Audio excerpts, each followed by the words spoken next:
Saudações aos telespectadores da TV AD Mossoró. Nós estamos em mais um programa Dinâmica do Direito. Dessa feita, nós estamos com a magistrada doutora Welma, que ela é titulada a terceiro juizado civil da comarca de Mossoró. Vamos falar sobre essas atribuições da mesma, bem como o juizado especial como um todo, as competências, as atribuições. Então não sai daí, voltamos já.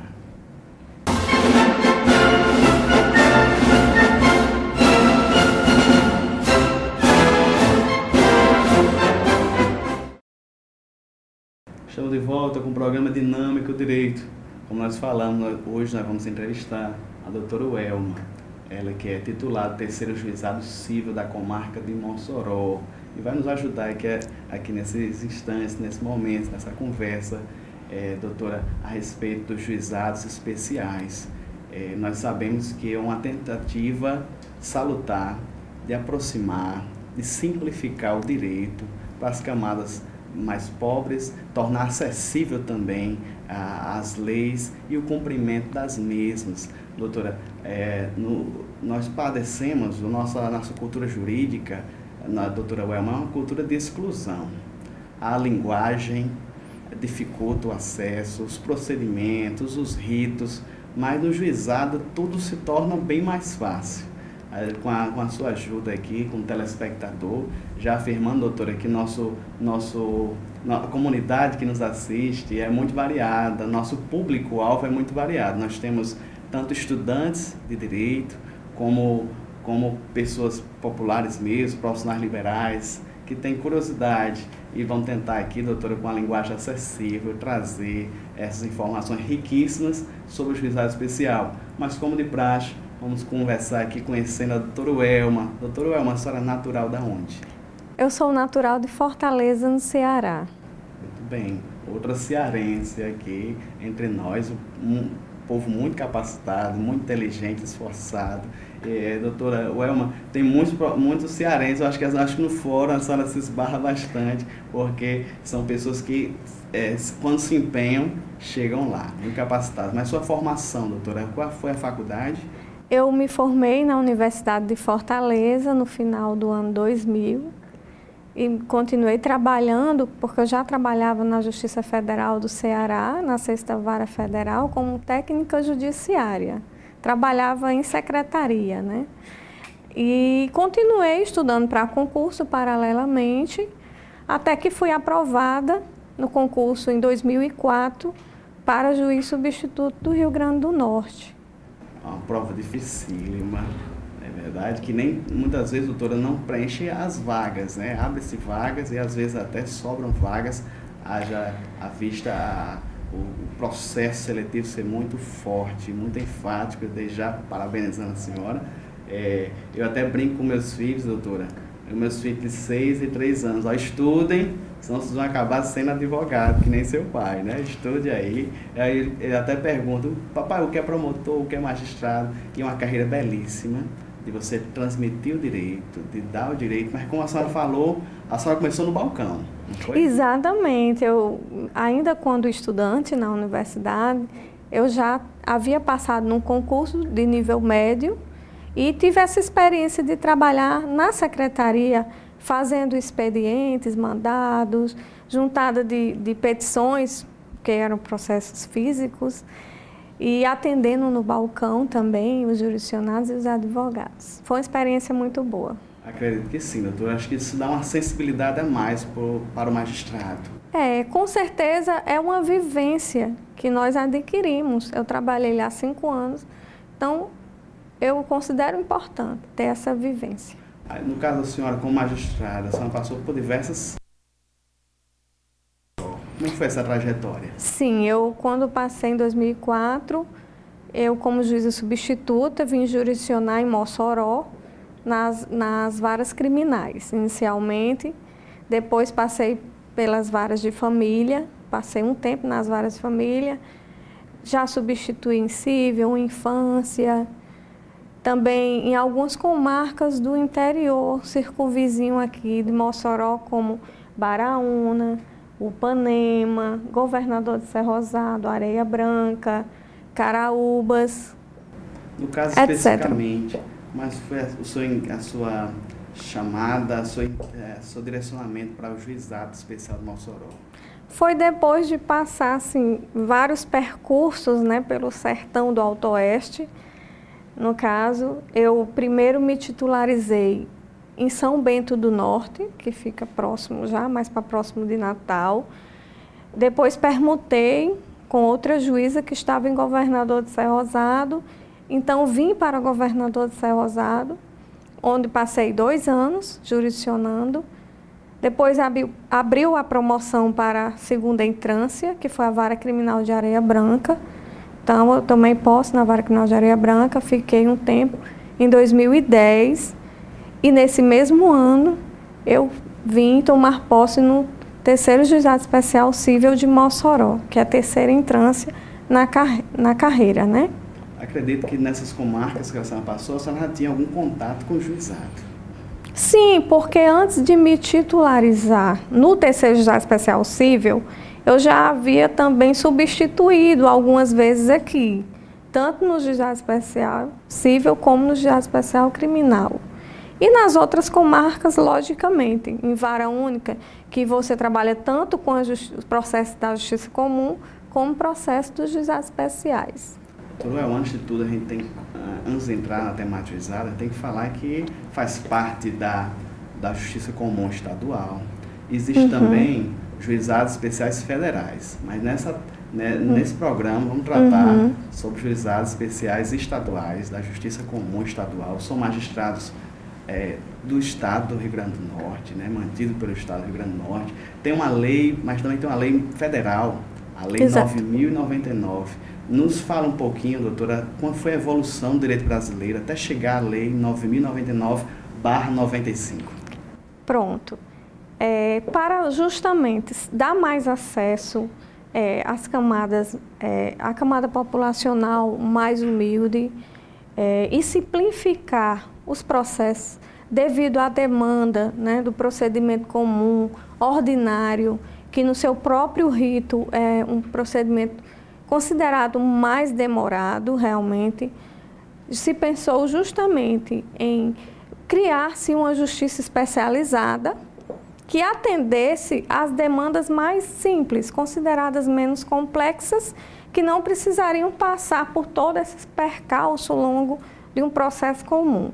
Então, em 1984, uma lei específica criou os juizados especiais de pequenas causas, e mais logo após, né, com a Constituição de 1988, essa lei, no caso, foi erigida ao patamar constitucional, foi reconhecido pela Constituição a importância dos juizados especiais, e em que se determinou que todo o Estado criasse os juizados especiais cíveis e criminais no Estado, né? No caso, Excelência, a lei, ela nos dá alguns princípios, né, do juizado. Eu vou elencar aqui alguns, tem oralidade, pronto, mas eu peço venha, antes de adentrar nesse tópico, de falar o seguinte, que aí quando foi em 95, né,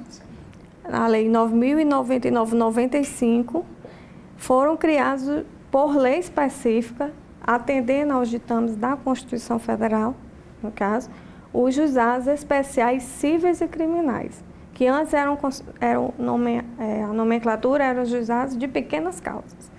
Então, passou a ser juizados especiais cíveis e criminais, que justamente são aquelas causas mais simples, cujo valor não ultrapasse a 40 salários mínimos e, justamente, adequando a um processo sumaríssimo, né?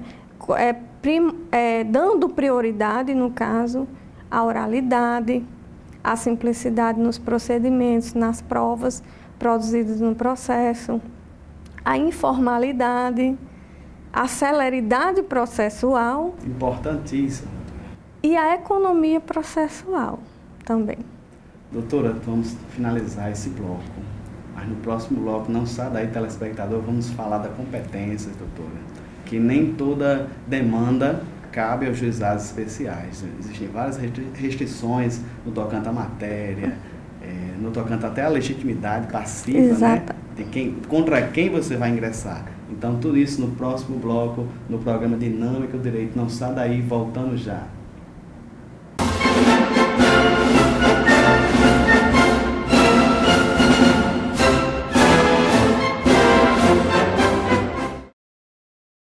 Estamos de volta ao programa Dinâmica do Direito.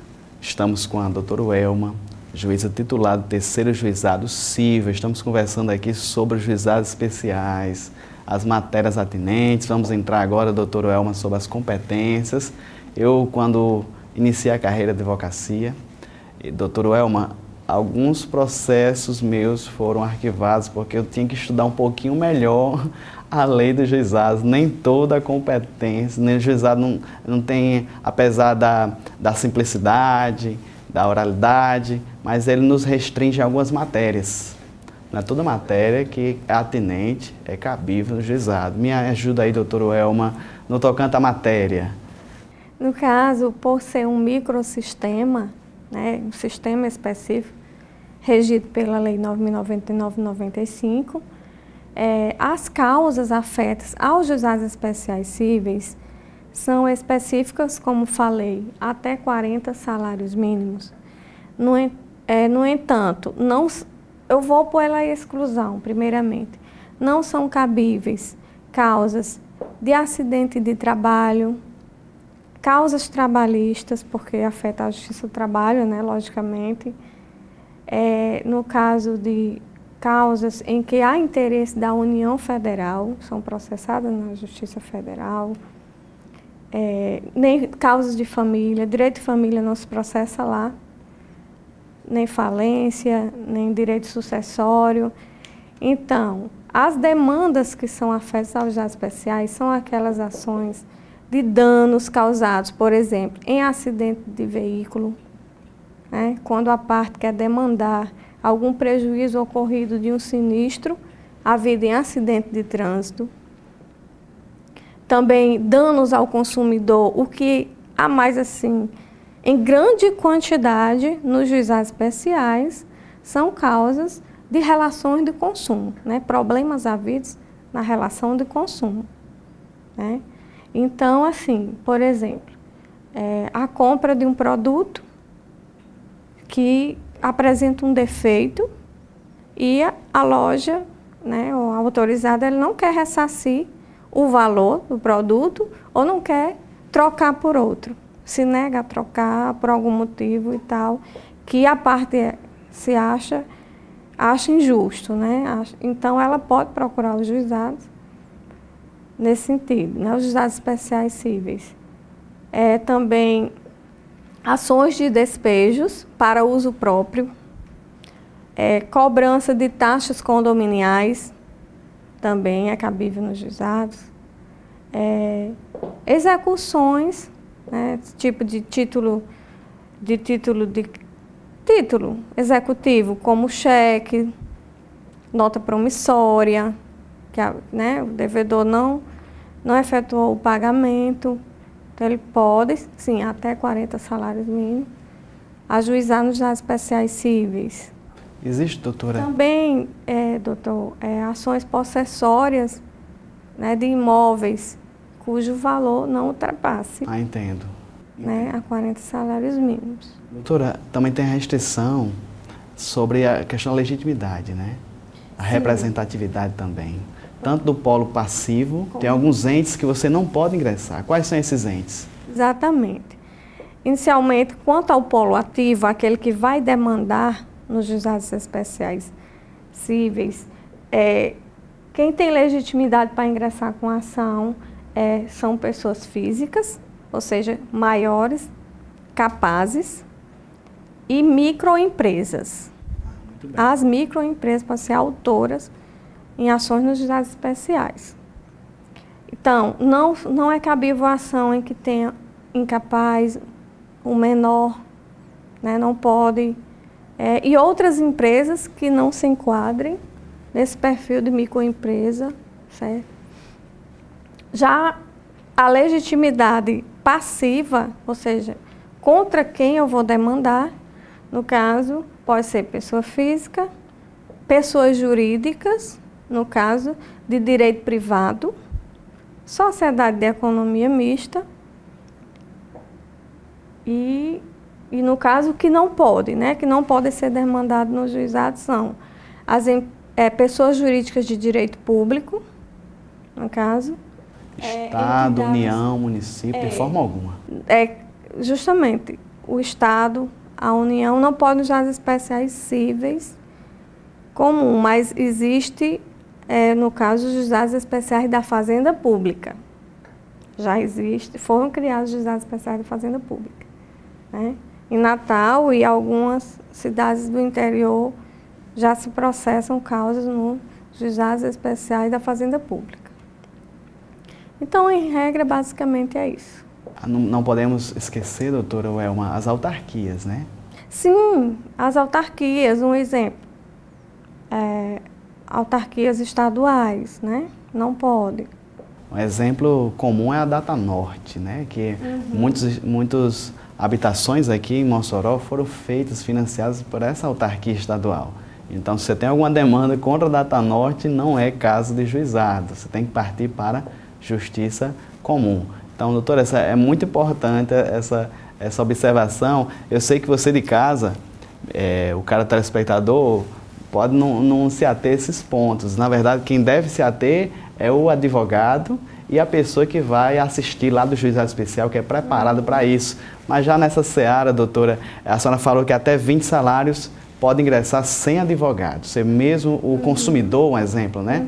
É insatisfeito, pode procurar o juizado sem advogado nenhum para ser representado. Assim. Exatamente. A lei, ela delimita que até 20 salários mínimos, se a causa da pessoa for até 20 salários mínimos, ela tem a faculdade, não está dizendo assim, obrigatório, mas se ela não puder custear a despesa com advogado e tal, não tiver condições, ela pode procurar o setor de ajuizamento do Fórum Dr. Silveira Martins, no 2º andar, se dirigir ao setor de ajuizamento e propor a ação, sem a assistência de advogado, sendo até 20 salários mínimos.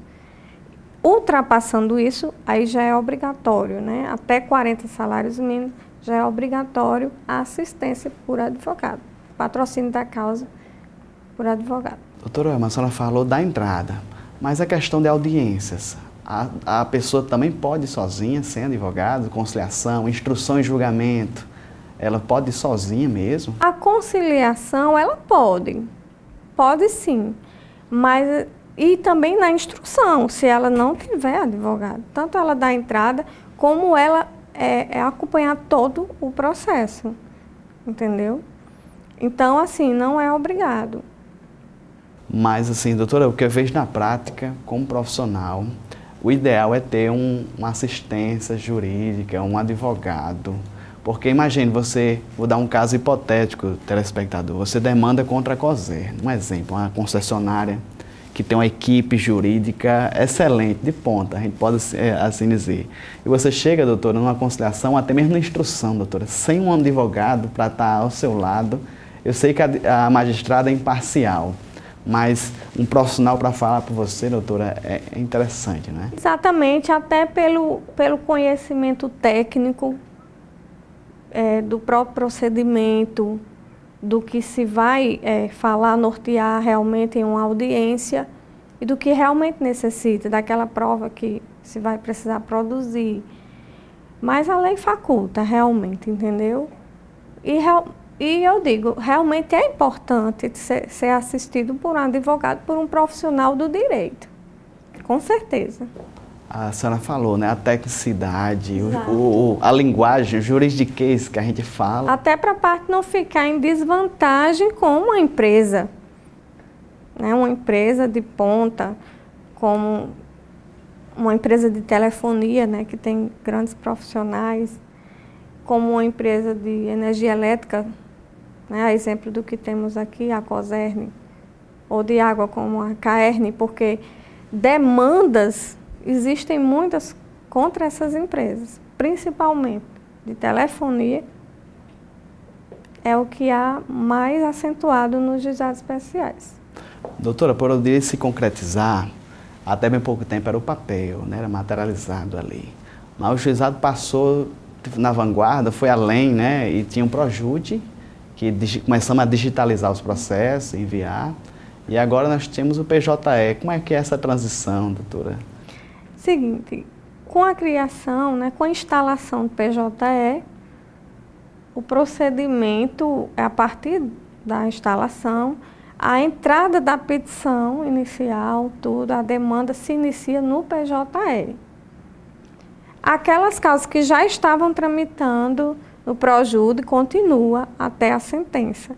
No entanto, com ações de cumprimento de sentença, a fase de cumprimento de sentença deve ser processada no PJE. Doutora, agora, mais outro avanço nós temos agora foi a questão do novo CPC.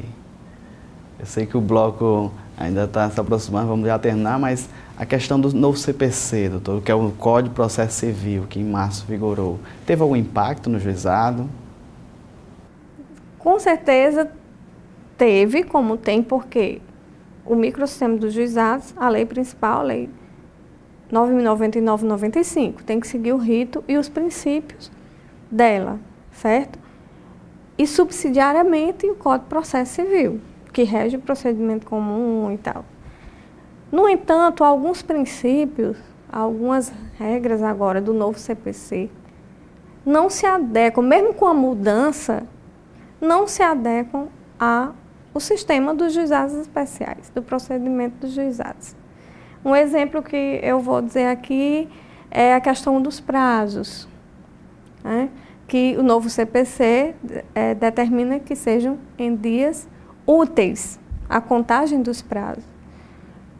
No entanto, essa lógica ela vai dilatar mais, o processo tende a se estender mais. Então, assim, logicamente não se adequa ao sistema dos juizados especiais, que é contar em dias corridos. Então, nós tivemos o FONAGE, aí, o Fórum Nacional de Juizados Especiais, e chegou realmente à conclusão no FONAGE que vão ser contados em dias corridos, continuar sendo assim, porque se adequa ao sistema dos juizados. Tudo isso tentando, né, priorizar a celeridade, que é um princípio riquíssimo. Exatamente. Que não pode, doutora, de forma alguma ser esquecido por causa da letra da lei. Então foi muito bem recebida essa notícia. Eu passei um tempo afastado dos juizados, estou voltando agora com juizados especiais, com algumas causas juizados, e eu percebi com boa notícia. Com os telespectadores, eu acho que é uma coisa, vamos tentar traduzir aqui. O novo CPC diz que os prazos para contestar qualquer prazo para advogado é em dias úteis. Isso aí prolongava, né, doutora, os prazos ainda mais. Feriados não conta prazo pelo novo CPC. Então, prazo de 15 dias pode chegar a 20 dias, né? Se prolongar, vai até mais. Se tiver feriados quebrando aquele mês. Mas os juizados especiais se reuniram, vocês se reuniram e não aceitaram alguns princípios do novo CPC, tudo em prol para tentar facilitar nossas vidas. Então, telespectador, vamos já voltar, doutora, com a nossa conversa. Não sai daí, voltamos já.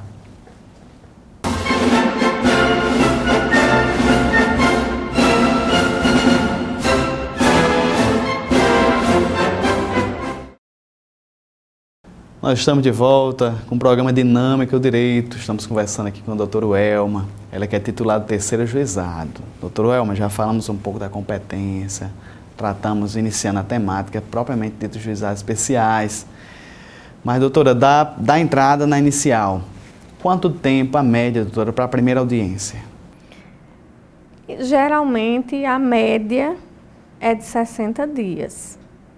Há casos em que pode ser até menos, com 30 dias, mas assim, o ideal mesmo é 60, até porque o ideal mínimo seria 60 dias, porque existem os atos preparatórios para a realização daquela audiência de conciliação, né, daquela pauta de conciliação.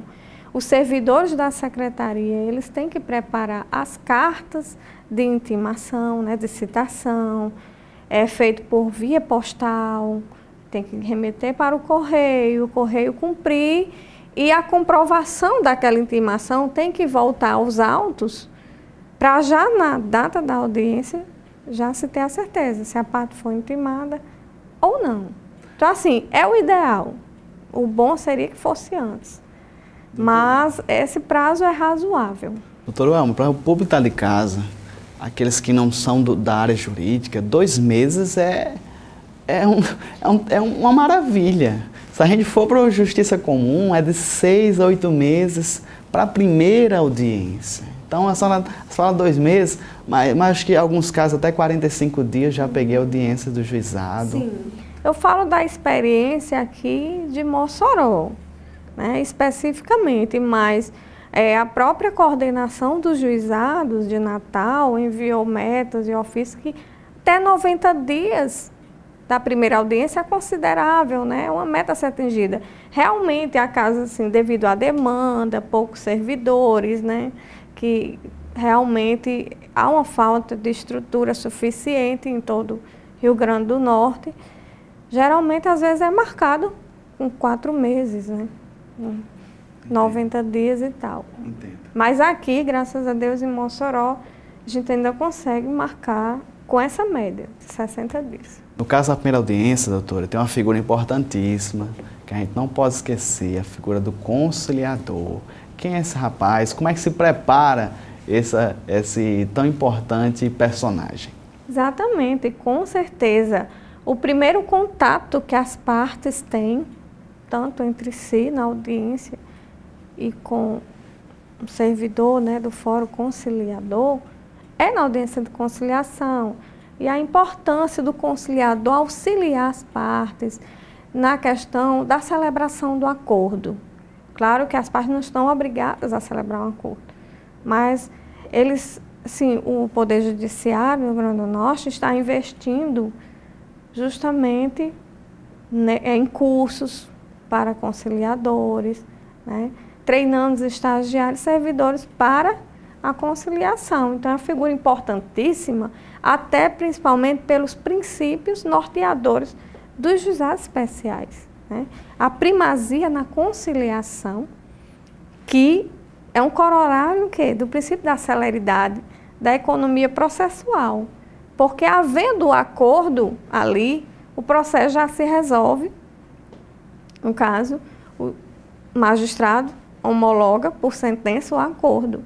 Já fica criado um título executivo judicial que a parte pode, eventualmente, se a outra parte que se comprometeu a cumprir não cumprir o acordo, pode entrar com cumprimento de sentença. No caso, doutora, tem uma capacitação, como a senhora falou, né? Independente de ser estagiário, independente de ser servidor mesmo, passa por um treinamento, né, doutora? Não é de primeira que ele entra ali não, né? Exatamente. O estagiário, logicamente, para estar ali, né, o servidor tem que ter um conhecimento e até também o juiz para designar. Você vai realizar a audiência de concessão. Tem que ver o perfil daquele servidor, daquele estagiário, para ter realmente aquela capacidade de lidar com as partes e realizar uma conciliação. É importantíssimo, doutora, ter essa paciência, saber ouvir. Muitas vezes, doutora, por causa de R$100, né, não se faz um bom acordo. Exatamente. Vai muito do bom senso das pessoas também, né, das partes, irem já... Claro, cada um tem o seu direito, que acha realmente estar o correto, mas até por isso, né, para resolver, para o processo não se delongar. Então, em muitos casos, realmente, é mais razoável se resolver ali naquela audiência e todo mundo voltar em paz para casa do que enfrentar uma demanda longa e com vários percalços. Um desgaste, né, doutora? Desgaste emocional, psicológico, ansiedade. Tem pessoas que ficam ansiosas, né? Vou ter uma audiência hoje. E várias audiências têm esse desgaste consequente, né? Evitar sempre é interessante. Doutora, sobre as condenações, vamos falar aqui de sentença. A sentença é simplificada, a sentença não tem relatório, né? Não é obrigatório. Exatamente. As sentenças nos juizados especiais, claro, devem ser bem fundamentadas na lei, jurisprudência ou doutrina, mas elas podem ser mais e devem ser mais simplificadas. Então, não é exigido aquele relatório na sentença, já passa logo para a fundamentação e o dispositivo, né? Então, assim, para ser mais simplória e mais rápida a produção dessas sentenças. Doutora, eu vou tocar num ponto que eu espero um avanço da senhora, uma ousadia agora da senhora nesse instante. No começo da minha advocacia, quando eu adentrei no juizado, os valores começaram a diminuir das condenações, doutora. Eu espero que a senhora me ajude. Eu vi casos, doutora, dano moral dá R$500 a um consumidor. Eu fiquei horrorizado em alguns casos. E eu confesso à senhora que eu deixei de atuar nos juizados por causa disso. Mas eu comecei a perceber, comecei a voltar para os juizados quando eu soube, alguns colegas animados disseram, Nazeu, olha, melhorou o negócio lá. Vem condenações mais altas, de 4, 5, 6, até 8 mil reais no juizado. Como é que é esse critério, doutora? Eu sei que o dano moral é algo muito subjetivo, né? Mas deve ser valorado, deve ser levado em consideração. Casos como dano à imagem, né, da pessoa, então, isso deve ser levado em consideração. Como é que foi isso? Assim, como é que a senhora explica? Se a senhora puder ter a ousadia de nos ajudar, essa evolução, essa valorização das condenações juizadas especiais. No caso específico, é claro, o magistrado deve seguir a lei, deve seguir os parâmetros jurisprudenciais, né, do que as turmas recursais estão julgando, o STJ e tal, nos casos semelhantes. Então, essa valoração do dano moral, em muitos casos, apesar de ser um aspecto muito subjetivo, mas tem que se ver no processo cada caso, realmente, né? Então, assim, a valoração do fato, da dor, sofrimento psicológico, se aquilo que ocorreu com a parte, né, realmente gerou esse sofrimento maior e tal, porque há uma diferença entre essa consequência com o mero aborrecimento. Há determinados casos, que é da vida, do cotidiano realmente, que podem ser assim, não, é apenas um mero aborrecimento e tal, é uma situação corriqueira que ocorre, é natural, realmente, das relações interpessoais e das relações negociais, né? Do negócio jurídico.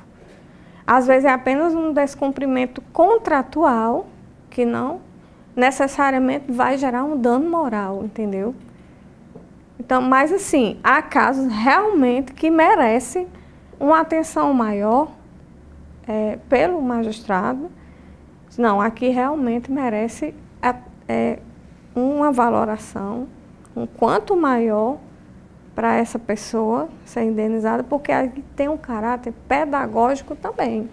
Muito bem. Tem um caráter da reparação e tem um caráter pedagógico com relação àquele que descumpriu, daquele que violou o direito do outro.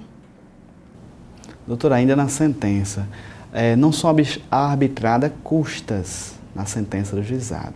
No próprio sistema dos juizados especiais, exatamente. Não se paga as custas e despesas processuais. É isento de custos e honorários. Então, não se arbitra na sentença, nem no decorrer do processo. No entanto, a parte vencida que quer recorrer, que recorre da sentença, aí sim, é submetida ao pagamento de custos e honorários advocatícios. É o que a gente chama de preparo, né, doutora? Exatamente. Tem aquelas custas para recorrer. Doutora, ainda sobre sentença, a parte ficou insatisfeita, tanto pode ser o autor como o réu. No caso, ele tem qual recurso cabível contra as sentenças dos juizados especiais? Nos juizados especiais, o recurso cabível das sentenças é o recurso inominado, que a parte tem 10 dias de prazo, né, para entrar com recurso nominado perante as turmas recursais dos juizados.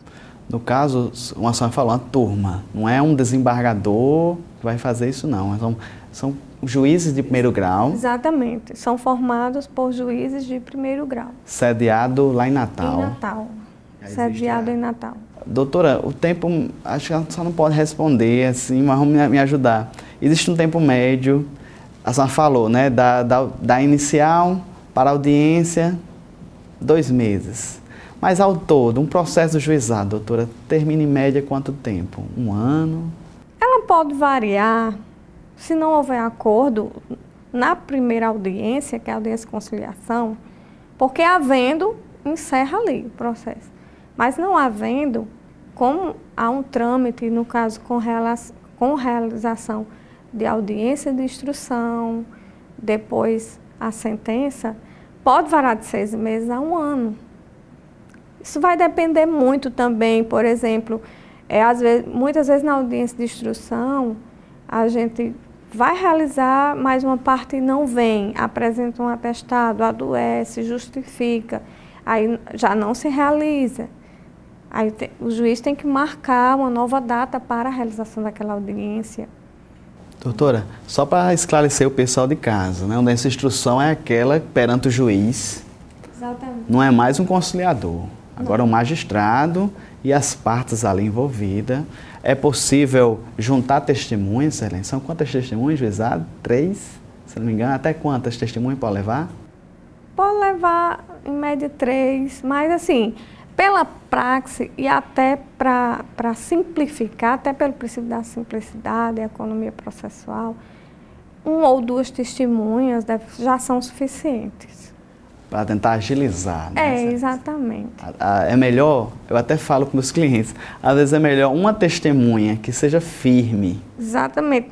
Direta, concisa, que convença, né, demonstre para o magistrado a firmeza daquele direito, do que 2, 3 que não tenha, né, uma seriedade, idoneidade para trazer o direito. Doutora, além disso, a gente tem que esclarecer, doutora, que não cabe perícia. Na lei dos juizados especiais, lei 9.995, veda a realização de perícia nos juizados. Há entendimentos que não cabe a perícia complexa. Muito bem. Perícias simples podem haver. Mas também uma inspeção judicial, né? O próprio juiz em loco, tal. Mas são casos raros de acontecer, certo? Geralmente é ali na própria audiência, com os documentos juntados nos autos e o depoimento das partes, se houver necessidade, se os advogados realmente requererem o depoimento das partes e oitiva de testemunhas, acredito que, na maioria, já é suficiente para o juiz fazer o seu juízo de convencimento daquela causa. Doutora, um caso concreto aqui para a senhora nos trazer uma luz. Um título de crédito está sendo cobrado. A outra parte já se defende dizendo, a assinatura não é minha, eu quero uma perícia. Nesses casos, doutora, como é que vocês procedem? Tanto nesses como em alguns casos de fraude de aposentados, no caso que ocorre de estar sendo descontado os valores nos proventos de aposentadoria, e o aposentado vai entrar com a ação e tal, e disse, eu nunca contratei, eu não sei como isso aconteceu, eu só sei que quando eu fui receber, meu dinheiro está sendo descontado todo mês e tal. Nesses casos, assim, havendo um erro grosseiro na assinatura, que o magistrado ele possa auferir da identidade da assinatura da parte, auferir que realmente não foi, se tratando de erro grosseiro, não precisa de realização de perícia, já dá para se verificar. Então, já se julga a causa considerando tudo isso. Agora, se não for um erro grosseiro, se não der para se auferir, realmente há necessidade de realização de uma perícia grafotécnica e, como há vedação nos juizados especiais, O entendimento nosso, aqui em Mossoró, é que essa causa não deve ser processada nos juizados. Então, a ação se extingue, ou seja, declaramos a incompetência dos juizados especiais para processamento e julgamento da causa e arquivamos o processo sem resolução do mérito. Aí fica a faculdade da parte entrar com a mesma ação, no caso, na justiça comum, que vai seguir um procedimento específico, com realização de perícia e tudo mais. No caso, aqueles atos que foram formulados, doutora, praticamente se perdem, né? Exatamente, não se aproveitam justamente pela normatização da lei dos juizados especiais, diferentemente da justiça comum, quando um juiz, no caso, verifica a causa e declara a incompetência para processo e julgamento naquele juízo, remete os autos ao juízo competente. Então, aqueles autos vão para se dar continuidade no juízo específico, competente para aquela causa. Diferente dos juizados especiais, a ação ela é extinta. Muito bem, estamos com a doutora Welma, juíza titular da terceira vara juizado cível da comarca de Mossoró. Doutora Welma, ainda temos o quarto e último bloco, tem as considerações finais, mas não sai daí, nós iremos tratar assuntos pertinentes aos juizados especiais. Voltamos já.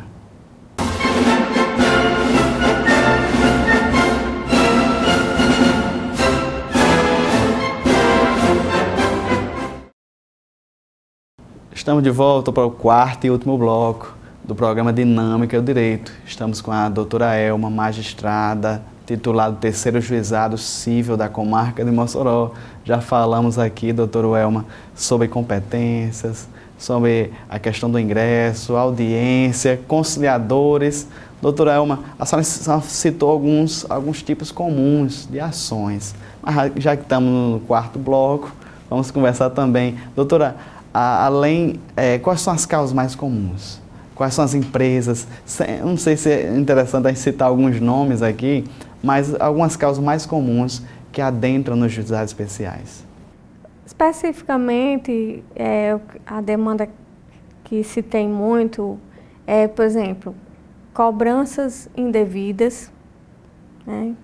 Reiterações de cobranças indevidas, negativações indevidas do nome do cliente no SPC, Serasa. Poderemos citar outro exemplo aqui, o sinalzinho quando vai saindo de uma loja, né? O consumidor faz uma compra, vai saindo de uma loja, apita, né, o dispositivo. Então, assim, dependendo do que ocorreu, do que for auferido, pode gerar um dano moral.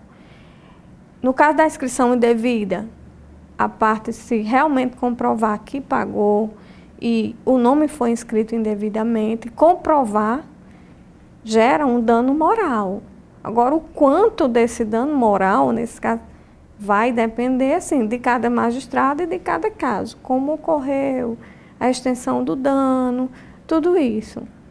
A simples cobrança indevida geralmente não gera um dano moral. Depende de cada caso.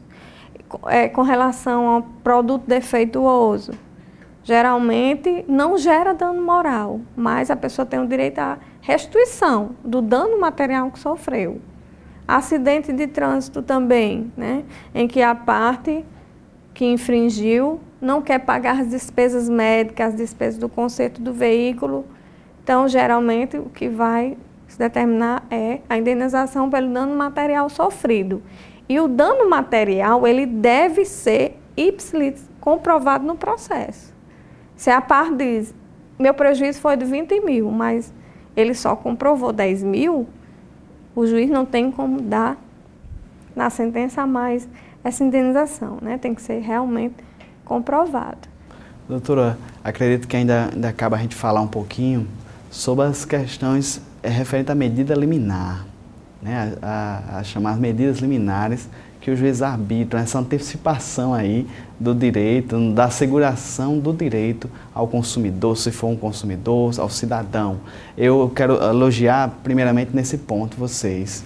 eu pergunto ao cliente, você está interessado em seu direito ser efetivado logo ou no valor de uma indenização? Aí ele diz, ó, doutor, eu quero para agora, então vamos para o juizado. Porque lá eles, às vezes, doutora, em menos de 24 horas, já aconteceu de eu ingressar com a ação de manhã e antes das 4 da tarde já tem um despacho, seja contra uma concessionária de energia, a concessionária de energia, já tem no caso, uma decisão interlocutória favorável. Então, vocês estão de parabéns, mas Clarissa, nos ajude ao pessoal de casa falar sobre as medidas liminares, que vocês muito bem fazem de maneira muito competente. As medidas liminares, elas são requeridas justamente com a petição inicial. Então, se aquele caso realmente requerer uma medida de urgência, ele já entra na petição inicial. E, geralmente, são realmente analisadas em uma média de 24 a 48 horas, no caso. Mas só que, realmente, para ser deferida uma medida liminar, deve a parte entrar com a documentação necessária e haver a plausibilidade do direito realmente, o perigo da demora da prestação daquele direito pela justiça, que não possa esperar uma futura sentença, né, que tenha que ser dada de imediato, e tem que se oferir também o perigo da irreversibilidade, porque uma sentença futura, ou ela vai confirmar, ou ela vai revogar aquela sentença que foi dada. Então, deve ser observado esses critérios. Um exemplo que eu posso dar, plano de saúde, né? A parte tem todo o direito em realizar uma cirurgia de urgência, está lá, paga o plano direitinho e está lá prescrito como aquelas realmente de atendimento de urgência, né? E aí é negado esse atendimento, ele não teve resposta, entra com pedido de liminar, junta todas as provas documentais. Então, verificando isso, o magistrado defere aquela medida liminar para ser cumprida imediatamente ou num prazo de 24 horas, dependendo do caso. Um outro exemplo é corte de energia, né, que acontece, corte de energia indevido. A pessoa foi pega de surpresa, chegou lá, o terceirizado da empresa específica de energia elétrica cortou, ficou sem energia, os mantimentos na geladeira do consumidor, né, alimentos perecíveis, ou então se existir idoso, criança. Então, são casos realmente que merecem uma atenção rápida da justiça para determinar o direito daquele consumidor. Então, ela entra com o pedido liminar, é deferido, a secretaria faz o mandado e realmente o oficial de justiça vai cumprir imediatamente para que a empresa demandada cumpra aquela liminar. Doutora Welma, na liminar também, né, acho que a gente não pode esquecer que pode ser arbitrada multa diárias em caso de descumprimento. Exatamente, na própria decisão, determinando o cumprimento imediato, um exemplo de religação da energia daquele cliente. Então, a gente arbitra uma multa, um valor que varia R$200, R$300, R$500, dependendo do caso, por dia de descumprimento. Então, a partir do momento que a empresa, o demandado é notificado para cumprir, a cada dia que ele não cumpre, no caso, vai incidir a multa em que a parte pode depois entrar com a execução daquela multa. O entendimento recente de vocês, do juizado, é colocar um teto também na multa, não é, doutora? Coloca a multa diária, um exemplo, de R$300 por dia até R$10.000. Eu já vi decisões nesse sentido. Existe também essa possibilidade do juiz arbitrar já um valor máximo para a multa. Pode ser também. Agora, caso que não se arbitra e aquela multa ali, com o passar do tempo, ela supere o teto dos juizados especiais. Mas isso aí vai ser uma questão de razoabilidade, proporcionalidade, que o juiz vai auferir naquele caso. Não necessariamente a multa ela tem que estar limitada ao teto dos juizados especiais. Doutor Elmo, estamos se aproximando do nosso tempo. Vamos já abrir as considerações finais da senhora, mas já quero parabenizar pelo trabalho de vocês. Eu ainda na faculdade, eu trabalhei no juizado como estagiário, era doutor Reinaldo Odílio, doutora Cátia, não tive o prazer, o privilégio de trabalhar com a senhora. Mas a gente percebe que tem pessoas muito qualificadas lá, a equipe de vocês são excelentes. Na vara onde a senhora trabalha, tem o Matheus. Matheus é o chefe de secretaria do juizado. Tem o Davi. Davi é servidor, tem o Davi, Cleomara, Ari, Rivadávio. Então, são pessoas muito capacitadas, são servidores. Muitos deles, acho que a maioria, são bacharéis em direito, são pessoas qualificadas para estar ali dando a sua assessoria, trabalhando por vocês. Como eu disse, a efetivação do direito. Na secretaria também tem Ivete. E no gabinete eu tenho Shirleane Carla, Talina e estagiários também no gabinete. Dando aquele reforço. Exatamente. Dos estagiários. Que é muito importante. Acho que o judiciário é movido também, doutora, de pessoas qualificadas que egressos das faculdades. Exatamente. Mas vocês fazem um trabalho belíssimo. Vocês trabalham junto também com os PROCONs, né? Os PROCONs dão aquela força para vocês, mas já deixando bem claro, né, doutora, que não é obrigatório o consumidor primeiro procurar o PROCON, não. Pode ingressar diretamente no Pode. Fica a faculdade do consumidor. Se ele quiser ir primeiramente para o PROCON, tentar resolver administrativamente, é um procedimento administrativo no PROCON, pode, como pode também já demandar nos juizados especiais, e lembrando que eu sou titular do 3º Juizado Especial Cível, mas o Juizado Especial Cível é dividido em 1º Juizado, sob a titularidade da doutora Gisela Beste, 2º Juizado, que é a doutora Juliana Silveira, e também temos o Juizado Especial Criminal, cujo titular é o doutor Paulo Luciano, que está na coordenação dos Juizados Especiais em Natal. E eu estou respondendo também pelo Juizado Especial Criminal em substituição legal. Inclusive, eu daria outro programa, doutora. Só a questão do Juizado Especial Criminal já tem matéria e conteúdo para outro programa. Quizá a senhora possa retornar aqui conosco. Fica abertas as considerações finais da senhora, com o público interagir. Bom, o Poder Judiciário está aí à disposição dos jurisdicionados, dos advogados, tentando trabalhar da melhor forma possível, realmente, apesar da demanda crescente que nós temos, mas estamos aí na luta para o cumprimento das metas do CNJ e vamos fazer o possível para atender nesse sentido. O judiciário mais perto da população, com regras simplificadas, com rito, que tenta, né, doutora, à medida possível, a questão da celeridade, tentar o mais rápido possível, é uma das preocupações latentes do cliente. Doutor, quanto tempo vai demorar essa demanda? Eu quero uma satisfação do meu direito, eu quero ser assegurado do meu direito, e os juizados especiais estão aí com as portas abertas. Como nós falamos, você pode ingressar sem advogado, até o teto de 20 salários mínimos, você leva a sua documentação, procura o fórum, o fórum estadual está aqui próximo ao FESA, né, nessa avenida, no Complexo Judiciário, tem a Justiça Trabalhista Federal e tem o fórum estadual que no 2º andar temos os juizados especiais com toda uma equipe para vos receber. Doutora Welma, mais uma vez, muito obrigado, né, e só temos que agradecer a sua presença, a sua disponibilidade. Agradeço aqui na pessoa do Rogério, né, da nossa produção, os rapazes da edição, das filmagens, Isaías, Agaciel, Rodrigo, todos que ajudam a compor aqui a TV AD Mossoró, e a todos, até o próximo sábado, se Deus quiser. Obrigada.